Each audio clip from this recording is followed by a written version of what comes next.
Okay, welcome to my lavalier mic shootout. I'm going to be comparing two USB lavalier microphones.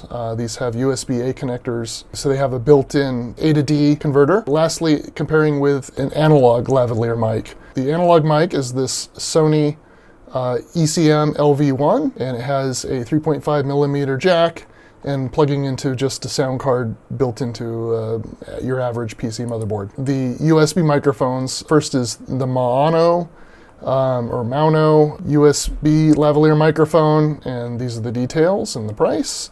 And then lastly, the Fifine USB lav mic, the Mac-K053. I'm recording all three of these mics at the same time. One of the mics is going into Audacity here. This is the Sony lav mic, and as you can see, it's stereo. So if I turn my head from one side to the other, check, test, the pickup is a little bit different. Or if I touch the mic, let me see which one's this is the Sony. You'll see the signal's hotter on one side than the other. It might have peaked and clipped there. The other two mics are mono. So stereo might be what you want, or mono might be what you want, but they're not quite identical in that respect. As the test, like I said, I'm recording all three mics at the same time. I'm going to do a little reading from praise for the Book of Joe. And let's see here. Joe Maddon and Tom Verducci provide the ultimate insider's guide to how the role of manager has changed in baseball. But the Book of Joe is so much more. Maddon's journey is chock full of fascinating stories and life lessons that everyone will enjoy. From riding minor league buses to breaking the curse in Chicago to balancing data and art in the numbers-driven game, the Book of Joe is a page-turning read. If you wonder what happened to the soul of baseball, you'll find it here. That's from Joe Torre. Wow. High praise from a very, very successful baseball manager. Yankees, Dodgers. Okay. It's hard to love baseball these days with all of its strikeouts, lockouts, and equations that don't allow for the human heart. In the Book of Joe, Joe Maddon and Tom Verducci have given us a reason to fall in love all over again. This is a portrait of the artist as a baseball man, a lifer who vanquished the curse of the Cubs, who pulls no punches about the modern game he helped to create, who issues a clarion call for baseball to regain its footing, the balance between data and art. The Book of Joe is a perfect baseball book, as invaluable as it is unique. From Jane Levy. You gotta listen to what Bob Costas has to say about this book. In the Book of Joe, America's finest baseball writer teams with one of the game's most interesting and accomplished managers to trace the long and winding baseball road he has traveled and the unique outlook he has developed along the way. Bob Costas. All right, that's probably enough content to compare these three lav mics. And like I said, I'm recording all three simultaneously, all placed within proximity here on my chest.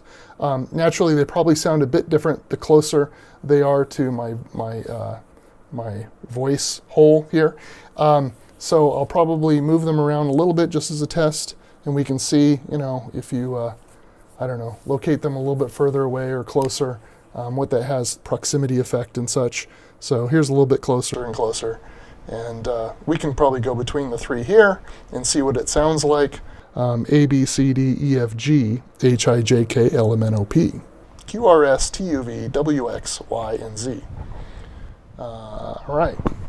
One of my favorite songs. And I think that's probably a sufficient test because this is most likely where I'm going to be wearing this. And this is what I want to find out. What does it sound like here on my chest? I have plenty of other microphones like this Blue Yeti, but I know it's going to sound better. It's got a much bigger diaphragm and probably a lot better preamp and electronics in it, just because it's so big and beefy, and more expensive, right? It costs like 10 times as much as these microphones, so it should sound a lot better. And I'm not going to record into the webcam mic because I know that's going to sound like, you guessed it, bad. So what do you guys think of that comparison? To my ears, neither one of those USB microphones held a candle to the Sony.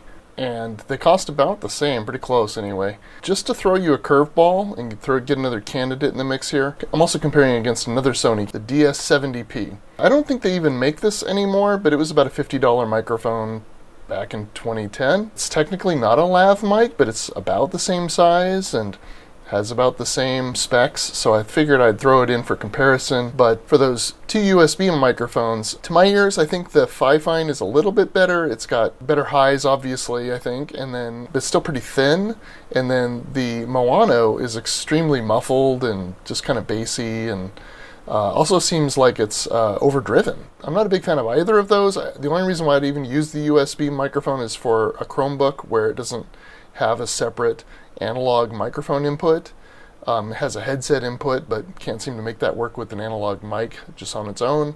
So probably going to only use a USB lav mic with the Chromebook, doing screen captures and tutorials and that kind of thing. But when I have the option to use the Sony analog lav mic, I definitely will. And maybe I'll use this one too, so we can compare. So now I'm back to the official Sony lav mic. How does this compare? Looking at the signal level, it seems like this one is more sensitive to voice, whereas the DSP-720 was really sensitive to touch. Now, I don't have a windscreen or pop filter on the DS70P, whereas I do on this mic. I don't think it really makes that big a difference, at least not with sensitivity to like voice versus touch. But anyhow, I'm just looking at the signal level. How does it sound? So again, like I said, to my ears, so far this mic wins, but let's compare against the DS70P and tell me what you think.